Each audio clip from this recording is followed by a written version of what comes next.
আমি তো ব্যস্ত না, মাঝে মাঝে কাজ করি। আমি ঘর নিয়ে ব্যস্ত, আমি ঘরে বসে থাকতে ব্যস্ত, শুয়ে থাকতে ব্যস্ত, মোবাইল টিপতে ব্যস্ত। আমি কোথায় ব্যস্ত? আমি তো আমার কোনো কাজে কোনো ব্যস্ত না তো। আমি নিজে ভাত রান্না করে খাই না বলে ব্যস্ত। আমাকে রেডিমেড তরকারি দিয়ে যায়, ভাত দিয়ে যায় আমার আত্মীয় স্বজনের বাড়ির থেকে। ব্যস্ততা কোথায়? ও অভিনয়ের ব্যস্ততা বলছে? অভিনয় ব্যস্ততা নাই আমার, কারণ আমি অভিনয় করতে ভালো লাগে না এখন আর। ভালো লাগে না কেন, এটা কি করে বুঝাবো?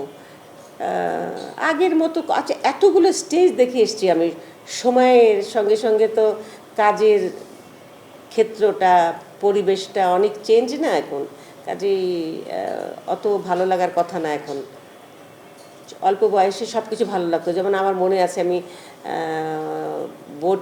বটিয়াঘাটা, না বটিয়াঘাটা না, বটিয়াঘাটাই তো জায়গার নাম, কাদা পানি ছিল, খুলনার বটিয়াঘাটা বোধহয়। ওখানে কাদা পানি, ডিঙ্গায় সেই পা হাঁটু পর্যন্ত ঢুকে যাচ্ছিলো, আবার উঠাচ্ছিলাম, আবার এই পা তুলছিলাম, আবার এই পা তুলছি, এইভাবে হাঁটু কাদা মানে কি আঠালো, ওইটা করে করে তারপরে শুটিংয়ে গেছি। তারপরে জীবনে কোনোদিন গরুর বিষ্ঠা হাতে নেই।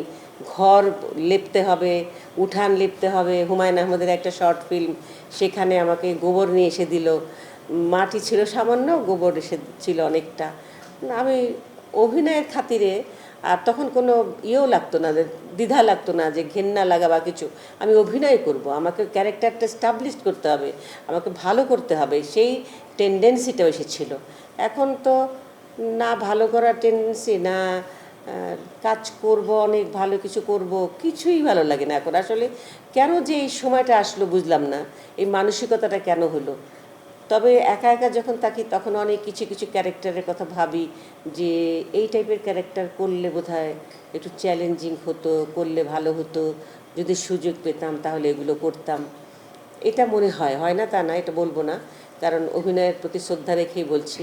কারণ এটা করেই তো আমি আজকে ডলি জহুর সবাই আমাকে চেনে, ভালোবাসে, বা বলে ভালো, অনেকে বাসেও না, সবাই বাসবে এই আশা আমি করি না, সেটা বলছি না। বলছি যে চেষ্টা তো করি সবাই ভালোবাসুক। এই কষ্টটা বা এই ধরনের কাজগুলো যদি এখন আমাকে করতে বলা হয়, আমি কি পারবো? এই বয়সে তা পারবো না, ইচ্ছাও করবে না। আর কেন জানি সব পরিবেশে যে কাজ করতে ইচ্ছে করে না এখন। আগে তো সব জায়গায় কাজ করতে যেতাম। এমনও হয়েছে যে বর্ষাকালে পানি, নদীতে নৌকায় উঠছি, যে নৌকায় পানি ঢুকে যাচ্ছে, নৌকা ভরে যাচ্ছে, এই বুঝি ডুবে যাবে নৌকা, সেই নৌকাতে করে নদীর ওপারে যে শুটিং করে এসেছি, সেটাও করেছি আমি। ছাড়া ছাড়া মনে পড়ছে আর কি আমার এগুলো। তো এখন তো বললেও করবো না, এখন 10 জনকে বলতে হয় ধর আমাকে, আমি নামতে গেলে পড়বো, উঠাই দে, ধরে ধরে উঠি।